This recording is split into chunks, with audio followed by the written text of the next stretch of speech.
Report. Churidar ധരിച്ചെത്തിയ പ്രധാനാധ്യാപികയെ സ്കൂളിൽ പ്രവേശിപ്പിച്ചില്ലെന്നൊരു പരാതി. കൊട്ടാരക്കരയാണ് സംഭവം. കൊട്ടാരക്കര നടുവത്തൂർ ഈശ്വരവിലാസം ഹയർ സെക്കൻഡറി സ്കൂളിലെ പ്രധാനാധ്യാപിക സിന്ധു എസ് നായർക്കാണ് മോശം അനുഭവമുണ്ടായത്.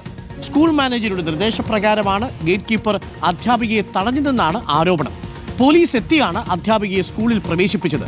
എന്നാൽ അധ്യാപികയെ തടഞ്ഞിട്ടില്ല എന്നാണ് സ്കൂൾ മാനേജറുടെ വിശദീകരണം. എ.വി. ജയശങ്കറുണ്ട്. എ.വി. ജയശങ്കർ, അതെന്താണ് ചുരിദാർ ഇട്ടുകൊണ്ടൊരു അധ്യാപിക സ്കൂളിലേക്ക് വന്നാല്? ഡോക്ടർ അരുൺ, അത് തന്നെയാണ് നമുക്കും ഈ സംഭവം അറിഞ്ഞപ്പോൾ തോന്നിയത്. കാരണം സർക്കാരിൻ്റെ വിദ്യാഭ്യാസ വകുപ്പിൻ്റെ നിയമങ്ങൾക്കനുസരിച്ച് അധ്യാപകർക്ക് ചുരിദാറിടാൻ ഒരു തരത്തിലുള്ള വിലക്കുമില്ല. അങ്ങനെ ഒരു ഘട്ടത്തിലാണ് കൊട്ടാരക്കര നടുവത്തൂർ ഈശ്വരവിലാസം ഹയർ സെക്കൻഡറി സ്കൂളിൽ ഇന്ന് രാവിലെ ഇത്തരത്തിൽ ചുരിദാർ ഇട്ടെത്തിയ സിന്ധു എസ് നായർ എന്ന പ്രധാന അധ്യാപികയെ ഇത്തരത്തിൽ ഗേറ്റിന് മുന്നിൽ തടയുന്ന ഒരു സാഹചര്യം ഉണ്ടായത്. പിന്നാലെ അധ്യാപികയെ ഗേറ്റിന് മുന്നിൽ കുത്തിയിരിക്കുന്ന അവസ്ഥയൊക്കെ ഉണ്ടായി. ഈ സ്കൂളിൻ്റെ ഗേറ്റ് കീപ്പറാണ് ഇത്തരത്തിൽ അധ്യാപികയെ തടഞ്ഞത്. ആ ഘട്ടത്തിൽ ഗേറ്റ് കീപ്പറോട് നമുക്ക് ഈ മൊബൈൽ ദൃശ്യങ്ങളൊക്കെ പകർത്തിയ വ്യക്തി ചോദിച്ചു, എന്തിനാണ് ഈ തടയുന്നത്? അപ്പോൾ അദ്ദേഹം പറയുന്നത് മാനേജറുടെ നിർദ്ദേശപ്രകാരമാണ് ഇങ്ങനെ തടയുന്നത്.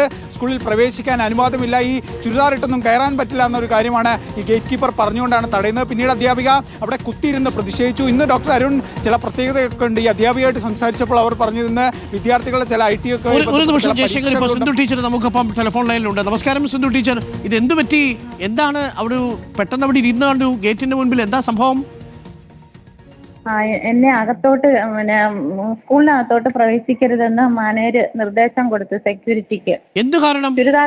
ചുരിദാർ ഇട്ടുകൊണ്ട് വന്നാല് അകത്തേക്ക് കയറരുത്. KSR പ്രകാരം അല്ലെങ്കിൽ ചട്ടപ്രകാരം ചുരിദാർ ഇട്ടുകൊണ്ട് സ്കൂളിൽ പ്രവേശിക്കാൻ പാടില്ലെന്നില്ലല്ലോ. ഇല്ല, മാന്യമായ ഏത് വസ്ത്രം വേണേലും ധരിച്ച് അകത്ത് കയറാം.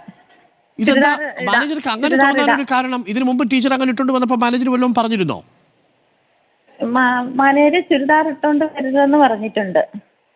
അധ്യാപികമാര് ചുരിദാർ ഇട്ടുകൊണ്ട് വരാൻ പാടില്ലെന്ന് പറഞ്ഞു? ഉണ്ട്. പക്ഷെ ചുരിദാർ ഇട്ടുകൊണ്ട് കയറാമെന്നല്ലേ ചട്ടം? ആന്ന് KRല് നമുക്ക് ചുരിദാർ ഇപ്പം ഗവൺമെന്റ് സർക്കുലർ ഉണ്ടല്ലോ, ചുരിദാർ ഇടാമെന്നുള്ള. അതെ, മാത്രമല്ല ചുരിദാറും വൃത്തിയായിട്ട് മാന്യമായിട്ടാണ് വസ്ത്രധാരണം ചെയ്തിരിക്കുന്നതും അല്ലേ? ആന്ന്. അപ്പം എന്താണ് ഈ മാനേജർക്ക് എന്തെങ്കിലും വ്യക്തിപരമായ വിരോധമുണ്ടോ ടീച്ചറിനോട്? മാനേജര് ഇതിന് മുമ്പ് 9 മണിക്ക് സ്കൂളില് ഓഫീസിൽ വന്നില്ലെങ്കിൽ ഓഫീസിന്റെ വാതില് തുറക്കരുതെന്ന് OAമാർക്ക് നിർദ്ദേശം കൊടുത്തിട്ടുണ്ട്. അങ്ങനെ ഒരു ദിവസം അവര് തുറന്നില്ല, ഞാനാണ് ഓഫീസിന്റെ വാതില് തുറന്നത്. പിന്നെ അതുപോലെ ഇതിനു മുമ്പ് ഈ സെക്യൂരിറ്റി തന്നെ എന്നെ ഗേറ്റ്, ഞാൻ ഇലക്ഷന്റെ ക്ലാസ്സിന് പോയിട്ട് തിരിച്ച് വന്നപ്പോഴ് ഗേറ്റില് വാതിക്കൽ എന്നെ തടഞ്ഞ്. സ്കൂളിന്റെ ആവശ്യങ്ങൾക്ക് പുറത്തു പോകുമ്പോഴ് അത് മാനേജരെ അറിയിപ്പിക്കാതെ പുറത്തു പോകാൻ പാടില്ല. അതുപോലെ ലീവ് എടുക്കുവാണെങ്കിൽ മാനേജരെ അറിയിപ്പിച്ചേ പറ്റൂ. അങ്ങനെയൊക്കെയാണ് ഇവിടുത്തെ നിയമം. അല്ല, അങ്ങനെ ഒരു നിയമം ഇല്ലല്ലോ. ഇതൊരു എയ്ഡഡ് സ്കൂളിൽ KSR അനുസരിച്ചും KR അനുസരിച്ചും പ്രവർത്തിക്കുന്ന സ്കൂളല്ലേ? അപ്പം ഈ മാനേജറുടെ പേരെന്താ? K. സുരേഷ് കുമാർ. അപ്പം ഈ മറ്റു ടീച്ചർമാരോടും ഇങ്ങനെ തന്നെയാണോ ഈ K. സുരേഷ് കുമാറിന്റെ ഒരു ആറ്റിറ്റ്യൂഡ്? ഈ ചുരിദാറിട്ടുകൊണ്ട് വരാൻ പറ്റത്തില്ല എന്നുള്ളത് പുള്ളി ഉണ്ടാക്കിയ ഒരു നിയമമാണ് അല്ലേ? ഇതിനു മുമ്പ് അങ്ങനെ ഉണ്ടായിരുന്നോ? ഇത് എന്ന് മുതലാ പുള്ളി നടപ്പിലാക്കാൻ തുടങ്ങിയത്? ഗവൺമെന്റിന്റെ സർക്കുലർ വന്നതിന് ശേഷം അധ്യാപകരൊക്കെ ചുരിദാർ ഇട്ടുകൊണ്ട് വരും. മാനേജർ കാണുവാണെങ്കിൽ മാനേജർ വഴക്ക് പറയുകയും ചെയ്യും. വഴക്ക് പറയും അല്ലേ? മാനേജർ ഇടരുതെന്ന് പറയും. എന്റെ സ്കൂളില് ചുരിദാർ ഇടരുത്, അങ്ങനെയാ പറയുന്നത്. ഇപ്പൊ ടീച്ചർ എന്തായാലും സ്കൂളിൽ കയറിയല്ലോ അല്ലേ? ആ സ്കൂളിൽ പോലീസ് വന്നത് എന്നെ അകത്ത് കയറ്റി. ഓക്കെ. ബുദ്ധിമുട്ടുണ്ടാക്കുന്നുണ്ടോ ഈ മാനേജർ ഇടയ്ക്കിടയ്ക്ക് ഇങ്ങനെ? ഉണ്ട്. കേസോ വല്ലതും ഉണ്ടോ നിങ്ങൾ തമ്മിൽ? എന്തെങ്കിലും കേസ്? മാനേജര് എനിക്ക് സ്വസ്ഥമായിട്ട് എനിക്ക് ജോലി ചെയ്യാനുള്ള ഒരു അതിന് അവിടെ ഒരു മുട്ടയോ എന്തോ ഇരിക്കുന്ന കാണുന്നുണ്ടല്ലോ, അതെന്താ ടീച്ചറെ?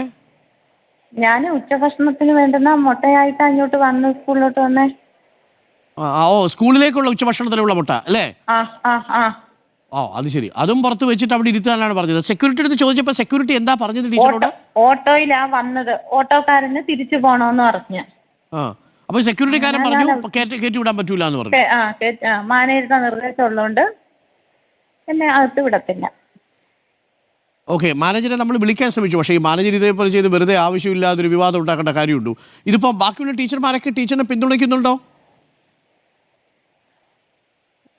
മാനേജരെ എല്ലാവർക്കും മാനേജരെ പേടിയാ. മാനേജറെ പേടിയാ അല്ലേ? ഇപ്പൊ എന്തായാലും ടീച്ചർ ചുരിദാർ ഇട്ടുകൊണ്ട് വരണം എന്ന് വെച്ചാൽ ചുരിദാർ ഇട്ടുകൊണ്ട് വരും അല്ലേ? വരും. വേറെ കുറ്റമൊന്നും മാനേജർ പറയുന്നില്ലല്ലോ ടീച്ചറിനെതിരെ. അപ്പൊ ഇതൊരു കാരണം കണ്ടെത്തുകയാണോ? മുൻ വൈരാഗ്യം എന്തെങ്കിലും ഉണ്ടോ ഈ സുരേഷ് കുമാറിന്? ഓക്കെ, എന്തെങ്കിലും ഉണ്ടാവും അല്ലേ? അപ്പോൾ ശരി ടീച്ചർ, താങ്ക് യു. അപ്പോൾ എന്തായാലും ടീച്ചർ മാന്യമായിട്ടുള്ള വസ്ത്രം കെയർ അനുസരിച്ചിട്ടുണ്ട് വരിക. വസ്ത്രമൊക്കെ ഇടാനുള്ള അവകാശം നമുക്കില്ലേ? അത് വൃത്തിയായിട്ട് ചുരിദാർ എന്നൊക്കെ പറഞ്ഞാൽ കുറച്ചുകൂടി വൃത്തിയുള്ള വസ്ത്രമാണ്. ഒന്ന് ആലോചിച്ച് നോക്കിയേ, അധ്യാപകന്മാരൊക്കെ ചുരിദാർ ഇട്ടുകൊണ്ട് വരണം എന്ന് തന്നെ നമ്മൾ പറയാം. ഗുരുവായൂർ അമ്പലത്തിൽ പോലും ചുരിദാർ ഇട്ടുകൊണ്ട് കയറാനുള്ള ഉത്തരവിറങ്ങി. പിന്നല്ലേ സുരേഷ് കുമാറിൻ്റെ ഈ അമ്പലത്തിൽ വല്ല കാര്യമുണ്ടോ? എൻ്റെ പൊന്നു സുരേഷ് കുമാറെ, വെറുതെ നാട്ടുകാരെ കൊണ്ട് പറയിപ്പിക്കണോ? നല്ല പേരിൽ നടന്നു പോകുന്നൊരു വിദ്യാഭ്യാസ സ്ഥാപനമല്ലേ, അത് വൃത്തിയായിട്ടങ്ങ് നടന്നോട്ടെന്നേ. കുട്ടികളൊക്കെ കണ്ടുകൊണ്ടിരിക്കുന്നുള്ളൂ. കുട്ടികൾക്ക് കൊടുക്കാനുള്ള മുട്ടയുമായിട്ടാണ് ആ ടീച്ചറൊക്കെ വന്നിരിക്കുന്നത്. വല്ല കാര്യമുണ്ടോ? ചുരിദാറിൻ്റെ പേരിൽ വേറെ എന്തെങ്കിലുമൊക്കെ കാരണം പറഞ്ഞാൽ നമുക്കത് മനസ്സിലാവും. അപ്പോൾ ചുരിദാർ ഇട്ടുകൊണ്ട് ടീച്ചർ വരട്ടെ, ചുരിദാർ ഇട്ടുകൊണ്ടോ സാരി ഉടുത്തോണ്ടോ ഒക്കെ അവർ വരട്ടെ, അത് അവരുടെ ഇഷ്ടം. വിട്ടേക്ക് മാനേജറെ, എന്തോന്ന് മാനേജർ.